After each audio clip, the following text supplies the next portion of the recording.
Well, greetings, vinyl community. This will be a show and tell of some records that I picked up at my local shop on a couple of recent visits. I had a birthday the other day and I was considering treating myself to a trip to the East Bay. I haven't hit the record stores in Oakland and Berkeley for quite some time, but I wasn't really feeling that, and as it happened I got an invitation to go play with a band that evening, so I wasn't going to go out of town and miss that. So instead I just made a trip to my local shop, and it's a more modest shop, but it worked out very well indeed. One thing I picked up, I actually picked this up like right as I was waiting in line. I decided to grab this on a whim. The 1982 release by the B52s Mesopotamia.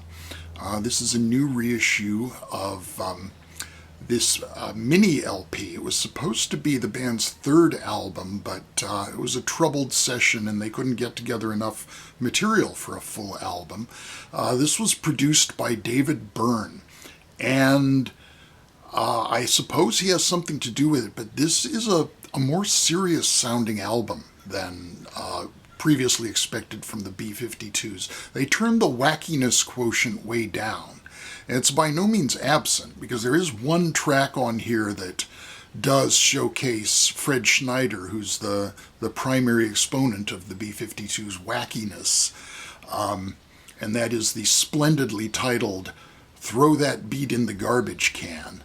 But otherwise, David Byrne produced this while he was at the same time making the Catherine Wheel album, and I think this shares a little bit of that same DNA. And I'm almost surprised that Brian Eno is not involved with this album, because it sounds like he could have been in there in the mix. A lot of interesting instrumental work, not so much vocal orientation as previous B52s or the standard B52s work. This is a recent reissue, and it is on this very cool clear and orange splattered vinyl. Hold that up for a little while and see if that turns up as my thumbnail, or one of my thumbnail choices.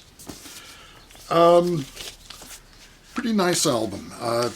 Like I say, the vocal emphasis is not so much there, so there's not so much group vocals. It's more solo vocalizing by the individual members. Something completely different, little new age-ish music from the German composer and instrumentalist Deuter, or Georg Deuter. This is on the Kuckuck label. I love that label. Very beautiful, colorful label. The album is Ecstasy from 1979. And this is a really nice, low-key synthesizer and guitar voyage. In places very reminiscent of instrumental Pink Floyd. In particular, there's a long stretch on side 2 that sounds a lot like the intro to Shine On You Crazy Diamond, shimmery organ and noodly guitar. So this definitely has a little bit of that DNA to it. And there's old Deuter himself.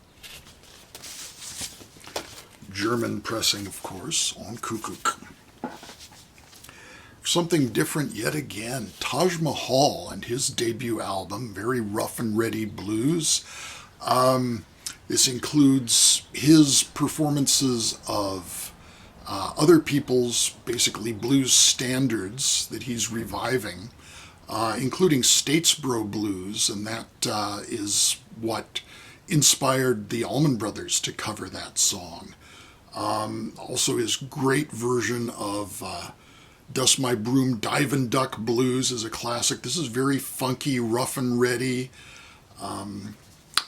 Blues from 1968. The cover is not in great condition. It's got this very weird little bite out of it at the bottom. I don't know what that's about, but it is an original 2i Columbia, and the vinyl itself is very nice. And this was apparently in the collection of somebody named Bill E. So if Bill E is out there, I got several of your records that you sold to Vinyl Solution. And then a particularly exciting find was Rainy Day Raga by Peter Walker. This is one that's been on my want list for quite a while. This is on the Vanguard label from 1967. And Peter Walker was an associate of Timothy Leary's. And as you might guess from that association, there is an element of psychedelia to this, although Peter Walker is an exponent of the kind of, as the title suggests, raga-based guitar primitivism. This would be related to the American primitive style of John Fahey and Robbie Basho, Leo Kottke. It would be similar to Sandy Bull, also from the Vanguard label. And the title I thought was kind of just an evocative title, but it really does sound like music that should be listened to on a rainy day. It's very apt. Peter Walker plays guitar and is joined by Jeremy Steig on flute, Monty Don on second guitar, Alex Lukeman on 12-string drone. Bruce Langhorne, known as a guitarist who played with Bob Dylan, here is playing percussion, tambourine and bells. Peter Winters on ohm, and Jean-Pierre Merle on tambura. So with the tambura, you get that drone. This is raga based. It's the drone that gives way to the scale that is used for the improvisations. This is just one that really lit my eyes up when I found it. The second track, you may notice, is something titled Norwegian Mood by Lennon and McCartney. I guess they felt like they were in a Norwegian mood when they recorded that unknown song.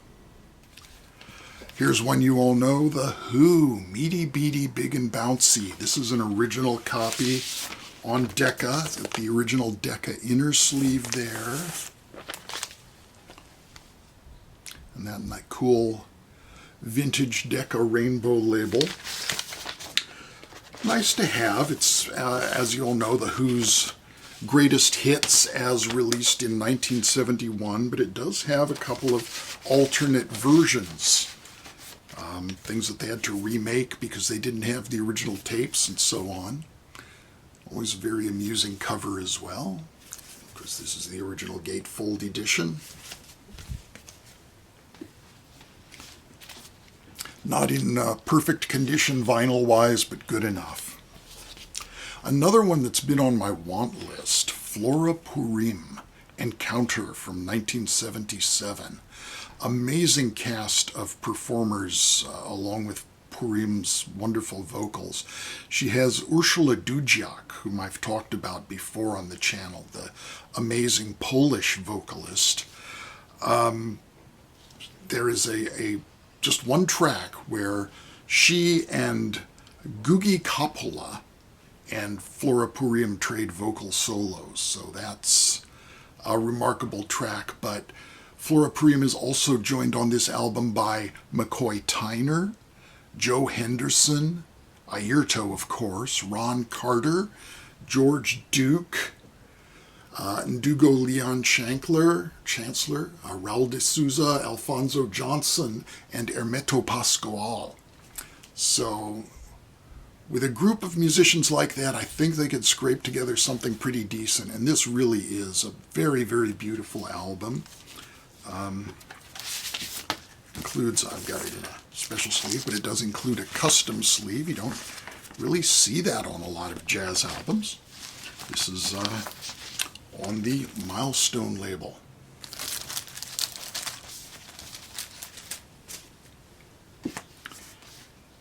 From 1969, a various artists compilation on Atlantic, Jazz Super Hits. Very familiar stuff here with John Coltrane, Herbie Mann, Coming Home Baby, cool Eddie Harris track to kick things off, Modern Jazz Quartet, and a Ray Charles instrumental.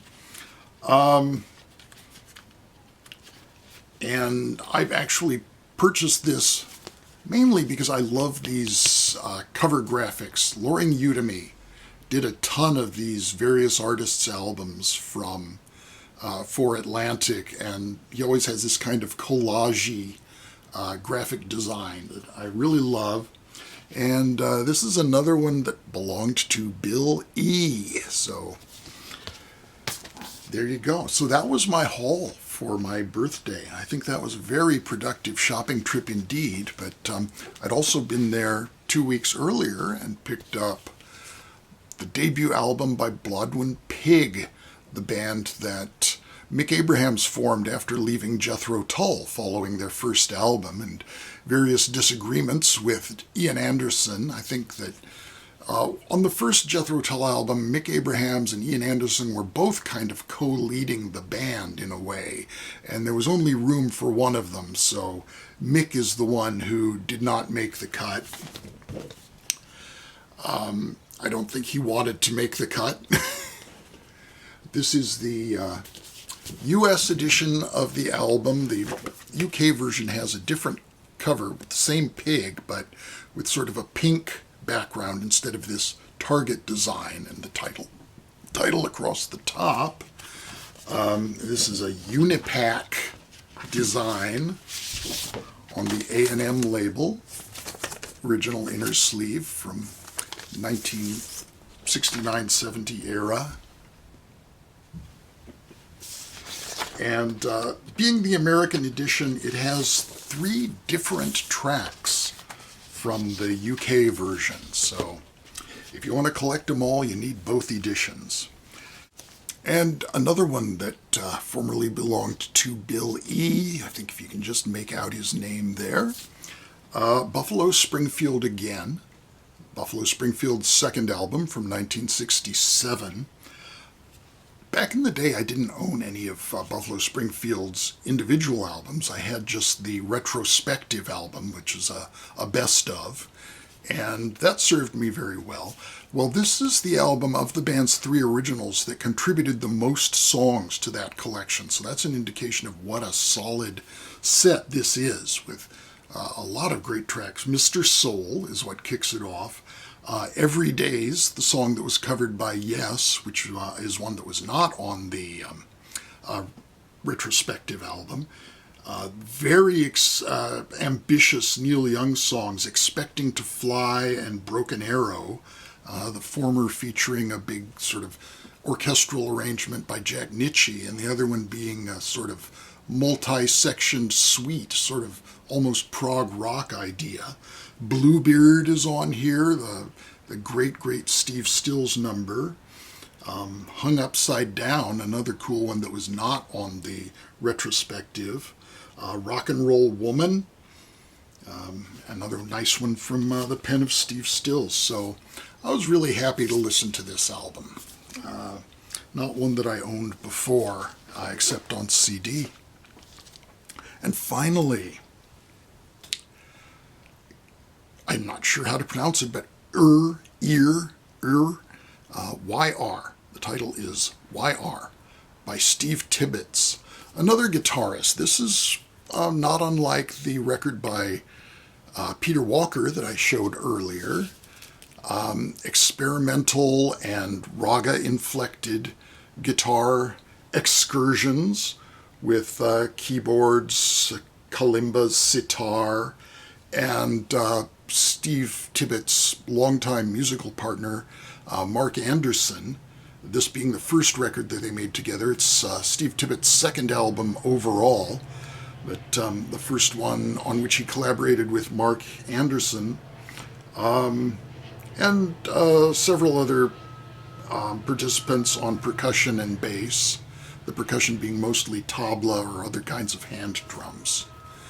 This was released with a couple of cover variations. This is the second pressing on the private Framus label. And it can be distinguished from the first pressing because the first didn't have this whole black section. It was just white sky. Well, that's it. Thanks very much for watching. Be well. Talk with you again soon. Bye-bye for now.